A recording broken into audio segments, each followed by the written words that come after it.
Hi, Steve Gordon here, your friendly neighborhood Watsonville carpet repair expert.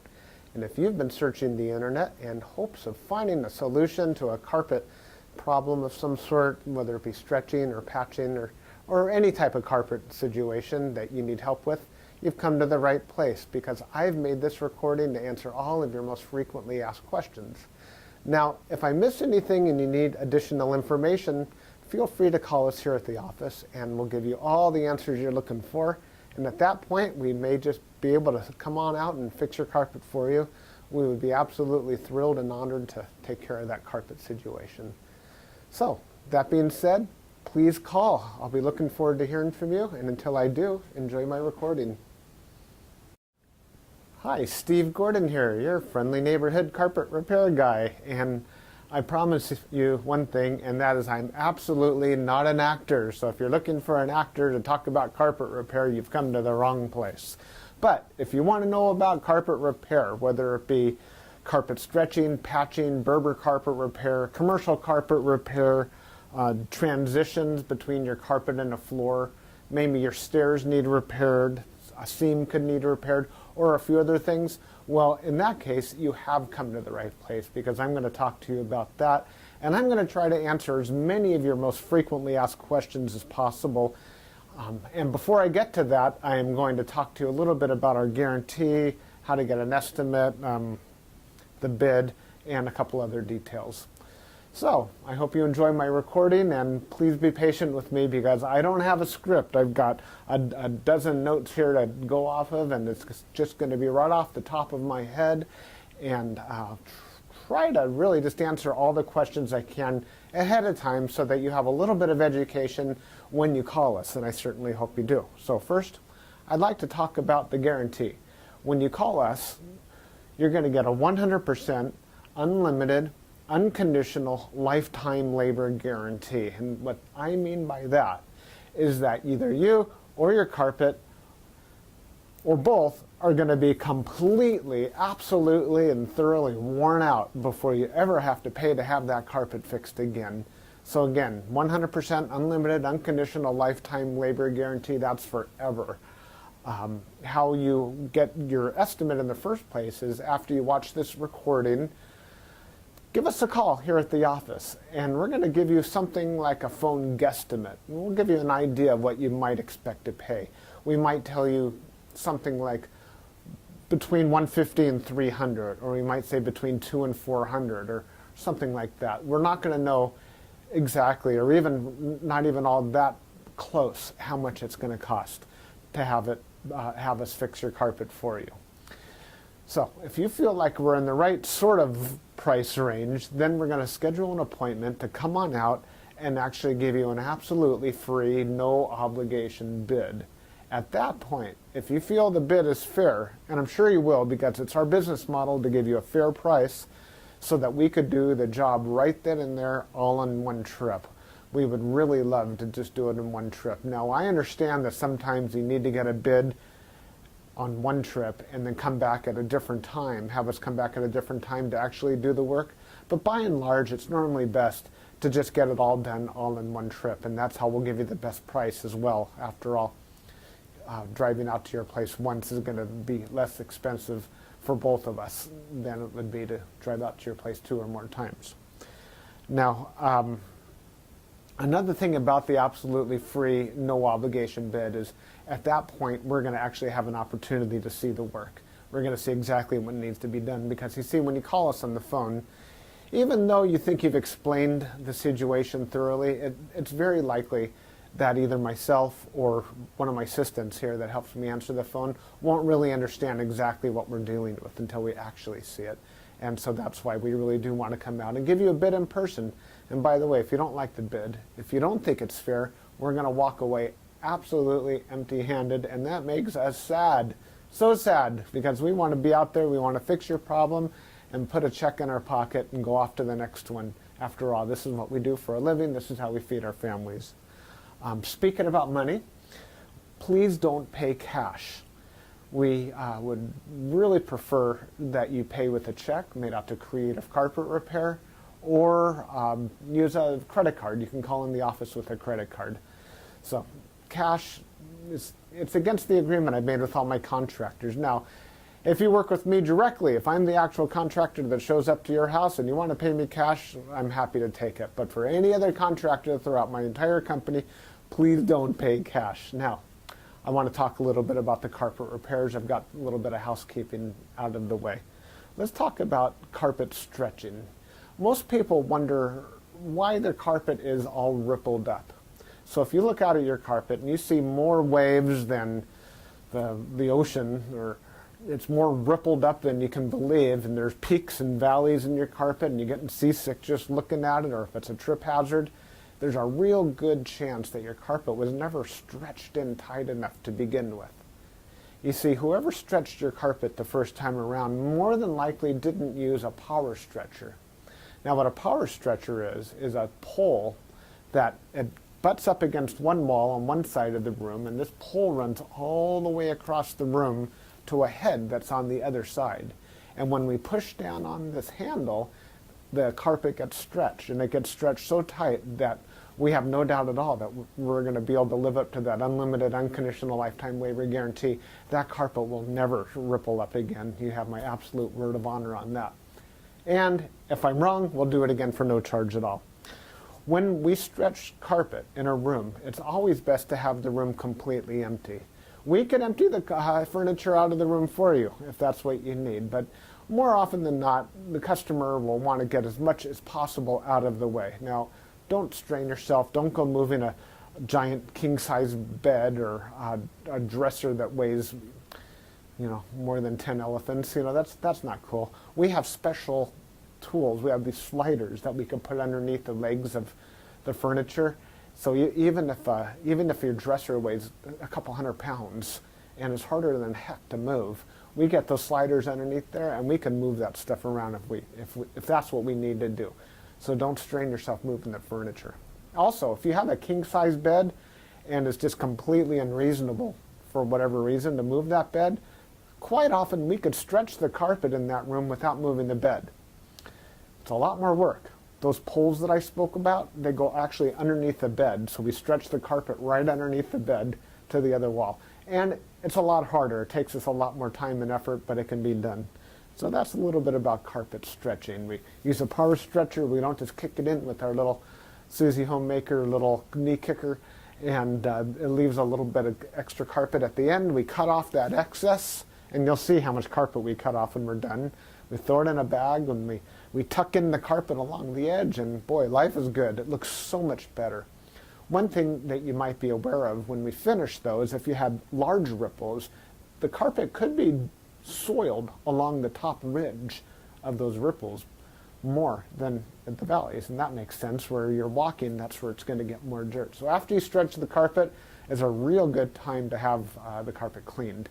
Also, the carpet's out of the room, and the furniture is out of the room, and it's just a great time to clean the carpet. It looks a lot better at that point. Mind you, like I said, this is unscripted, so I'm just going to talk to you about carpet repair. Now let's talk about Berber carpet repair for a minute.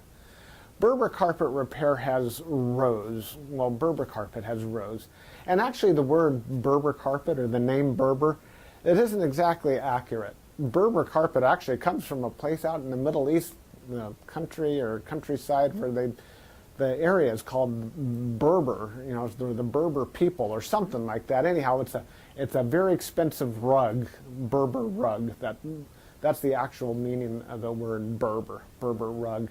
The Berber carpets that we find today are very similar. There's loops and there's rows, and if you pull on one of those loops, or rows becomes unglued somehow, it can make a run, what we call a Berber run. So when you pull on that thread, it's like it's unzipping right in front of you. It's like, oh my gosh, what has happened? I've got this zipper run going all the way across the room.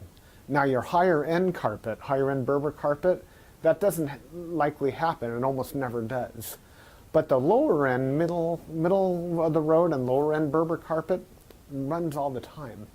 So when we fix a Berber carpet, what we're going to want to do is take out the bad area and patch a new piece in there. Sometimes we could actually weave a little bit of some new loops right into the place where that carpet has come unfurled. But more than likely we're going to want to put in a Berber patch in that area. One reason that Berber comes apart at the seams is because the carpet was never sealed at the seams well enough to begin with. Your carpet installer that originally installed that carpet was supposed to use a latex sealer or even a glue gun or something to seal the edges of the carpet.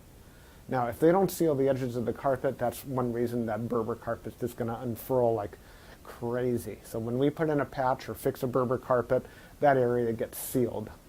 Now, we give the unlimited, unconditional lifetime waiver guarantee on Berber carpet as well.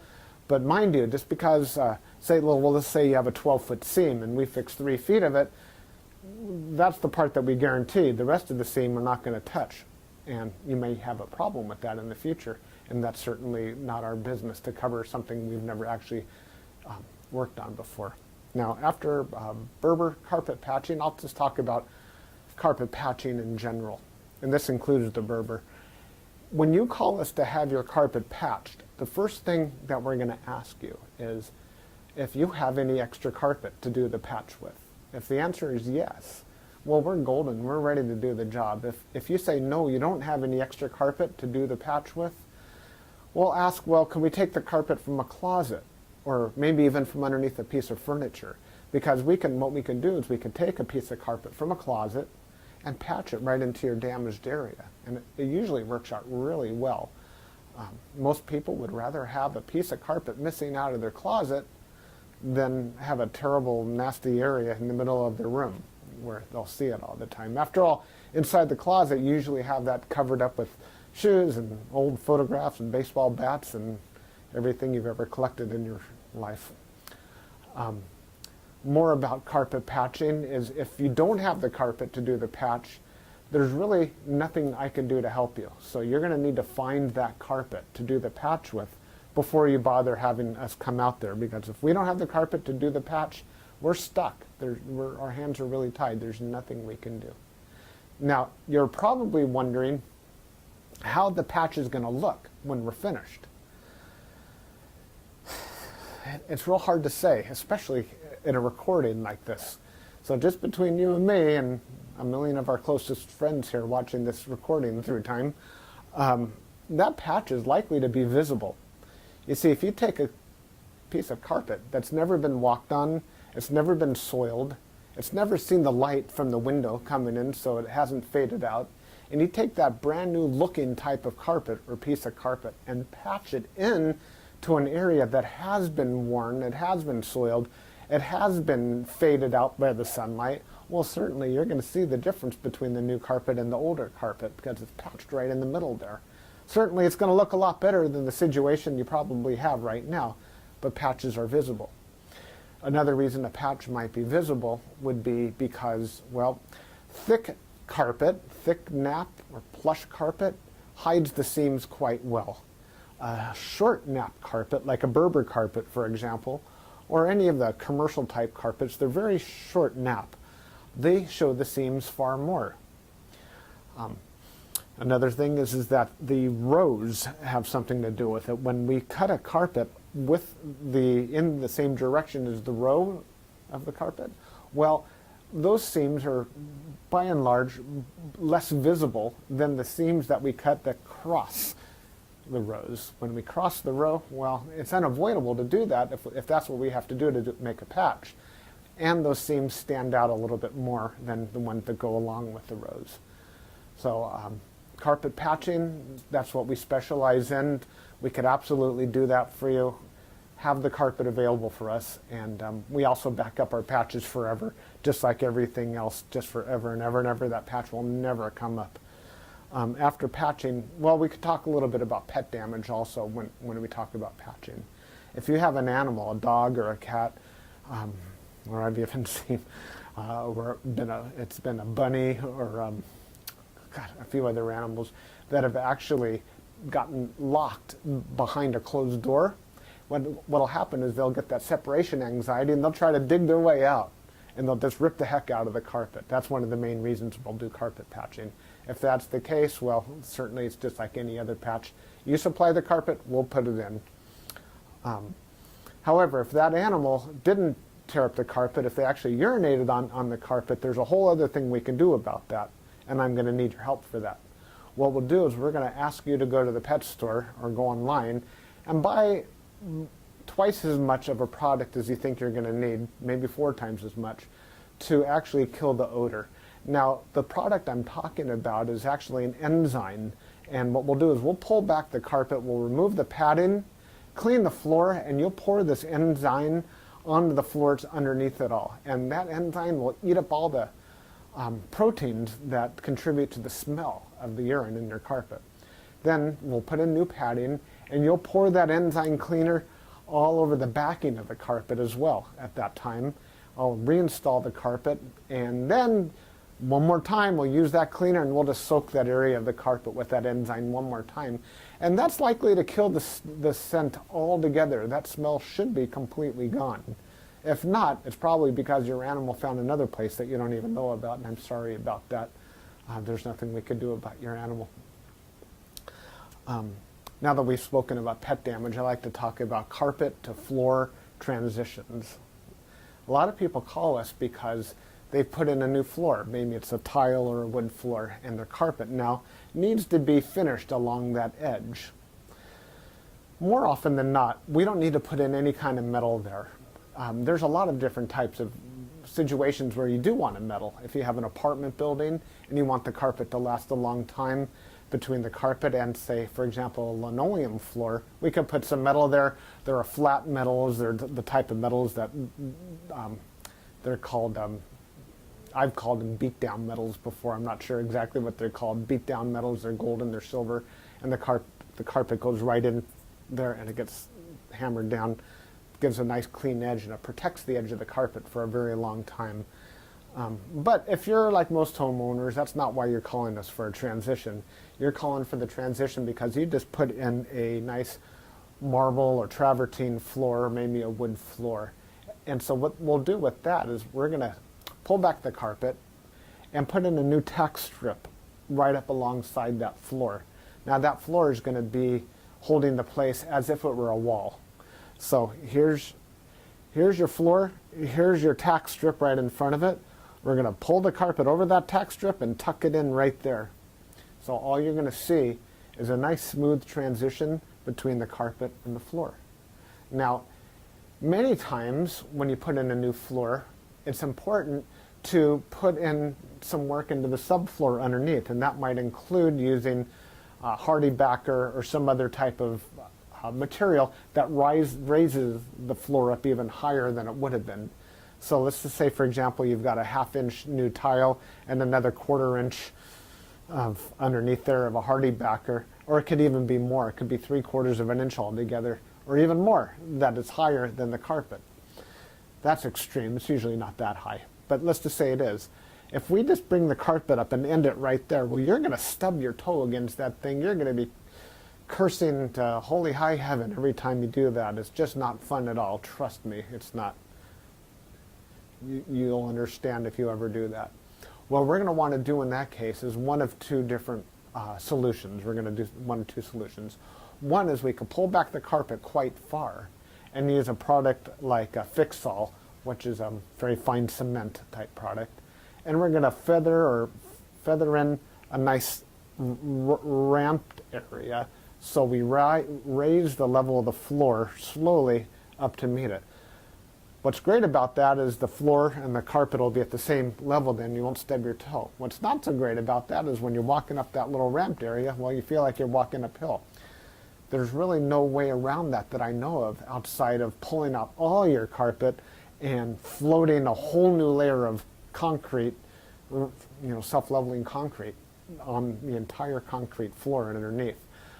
That's a lot of work. It's possible. That would be the perfect way to do it if I were working on a $10 million home in Beverly Hills, that's probably what I would be doing. I would be raising the entire floor to be level with, so the carpet could be level with the floor. But here in the real world, what we'll normally do is rise it up with some Fix-All, or we could do it even easier. We could use shingles, cedar shingles. Cedar shingles are about that long, and that makes a nice little ramp up. And it normally works just beautifully. It's quick, it's easy, we can get it all done in one trip. So we're going to raise the level of the carpet, right up to the level of the floor, and you're just going to be happy as can be about that. Some transitions are round, curved. Other transitions could be squared. There's 100 types of transitions out there. And if you look on the internet under carpet to floor transitions, you're going to see a lot of examples. Perhaps even on my website, you can see some other examples. And so when you call us, you can explain what you're dealing with, and that would help us with the program here. Stairs. So, do you have a problem with the carpet on your stairs? I did a job like this just today, where the cat had actually torn away the corners of almost every stair all the way up the stairway. The lady was not happy about this. My solution to this was that, well, first of all, I asked her, do you have any extra carpet? And the answer was yes. You can take the carpet out of a closet. And I told her, well, you're going to have carpet missing out of a closet. And she said, well, that's fine. You can put this carpet in the closet. So she had something that didn't match at all. And she didn't mind because, well, she just didn't care that the carpet in the closet didn't match halfway through. So I took the carpet out of the closet. And the first thing I did is I completely replaced the first two stairs. Because after all, the first stair or two wears out faster than everything else anyhow. And those first two stairs were pretty trashed. Instead of just fixing the little corners, just replace the entire stair if you can. It'll make a world of difference to have something new there. With all the rest of the stairs, I just did these little bitty patches all the way up one side and all the way down the other. And it was just beautiful. I think it gave her probably another 10 years of life to her carpet to fix those stairs. Another thing you could do with stairs, what some of my customers have done, and I love this idea, is replace the entire stairway by, well, let me back up a little bit. Let's just say you have a 3 or 4 bedroom house, and it's the same carpet throughout the entire house, and your stairway is pretty much in the middle of it all. And if you replace the carpet on your stairs, well, it's going to be a slightly different color than the rest of your carpet, and that's going to look low class, and we don't like that, do we? No, we don't. What I would suggest in that case is that we take the smallest room in the house, maybe a small bedroom or nursery, and pull the carpet out completely from the smallest room in the house and buy new carpet for that room. Then we have maybe a 12 by 12 piece of carpet, and we can replace the entire stairway with that carpet. That way it matches the entire rest of the house except for that one room. That'll easily save you $4,000, $5,000, $6,000, $7,000 right there. And it's a lot less work too. So I like that idea. You get a whole new stairway. A lot of people, you walk in the front door and there's the stairway right there. If the stairs look bad, it's hard to recover from that first impression. So take my word for it. That's a really great way of going. Now stairs. Commercial carpet repair. If you have commercial carpet and that needs to be repaired, it either has ripples and waves or it needs a patch. If it's rippled, it might need to be stretched. We've already talked about carpet stretching. On the other hand, it might have a different issue. It could be your commercial carpet was glued down to concrete to begin with. If that's the case, what we do is we actually take a knife and we just cut right down the middle of those ripples, cut right down those bubbles, and we will re-glue the carpet right underneath there and smush it all down, and believe it or not, those bubbles are going to be completely gone. They might be completely invisible when we're finished. You won't even see where we cut it, because where we cut it is exactly where we put it back together. The carpet will be nice and tacky before we push it back down. It's a great solution. But if the carpet needs to be stretched, well, we have to get the power stretcher out, and we'll fix it up that way. Now, if your carpet in your commercial building, say you have an office, is because, let's just say that you removed a wall between two rooms. If that's the case, you may have a strip of carpet that's missing. It's always a great idea to just get a completely different color. So if you have blue commercial carpet, go get a piece of red or black. Just something completely different, because a patch going all the way down through the middle of the room that's just a little bit off, it looks low class again. But if we put a strip of red down the room, or burgundy or black, people walk in and they go, oh yeah, these people have got some class. They got a decorative idea. So that's just my opinion. Use a completely different color if it's something goes all the way across the room. Now if it's just a patch, a small patch for whatever reason, and you have a little extra carpet, we can always patch it in with whatever you have. Seam repair. Good news and bad news. The good news about seam repair is that we can make your carpet so the seam doesn't keep getting worse. The bad news is that if it looks bad now, it's probably not going to ever look good again, regardless of what we do to it. Seams have to be done properly the first time. You see, when we seam a carpet together before it's installed, we'll use a straight edge and we'll cut down both sides of the carpet, and then we're going to seal the carpet on both edges, and then we're going to seam it together, and it'll be perfect. When it's completely cooled down, then we stretch it in. If we go back and try to open up the seam and cut that carpet off and try to bring it together, the chances of it ever looking better are right around 0. So I'm sorry to tell you that your seam repair, we can make it possibly look a little bit better. We can make it stop getting worse. We can make it not be a trip hazard any longer. But don't have your expectations too high when it comes to seam repair. The last thing I want to talk about is flood damage. Now, if you're watching this right now and you've got a flooded out carpet, you are in a world of hurt, and I'm sorry. The first thing I would do if I were you is probably have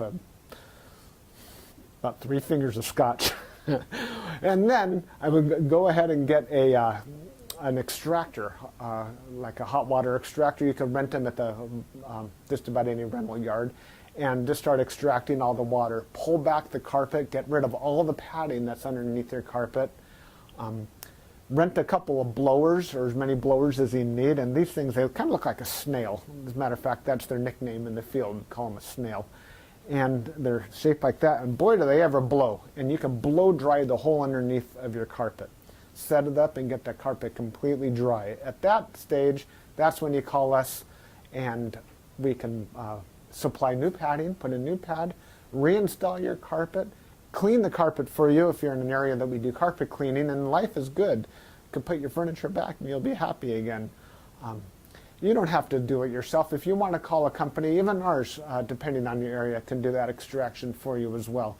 Now, if it's really flooded, I mean, seriously, like you're ankle deep in water, don't even bother. It's beyond almost everybody's ability. That means that your baseboards are all going to be all wet. A professional company will come in, remove your baseboards, and we don't do that ourselves. They'll remove your baseboards, they'll drill holes in the wall, attach blowers to your walls, and blow dry the entire area, inside the walls and out, the carpet, the floor, the whole shebang. And then we can come in and put the carpet back down at that point. So I hope that I've answered your questions. If you have any additional questions, now that you've heard me talk for the last I don't know how long, feel free to call me here at the office. I would be just tickled pink to hear from you. If I'm not here, one of my assistants, whoever answers the phone, will be well trained and will be able to answer any questions that you have about carpet repair. And then at that point, we'll be absolutely positively honored if you would have us just come on out to your place and fix your carpet for you. And that's all I have to say. Again, I'm Steve Gordon, and I promised I wasn't an actor, and by now you believe it. I'm a carpet repair guy, and I'll be looking forward to hearing from you, so please call me. Thanks. Bye-bye.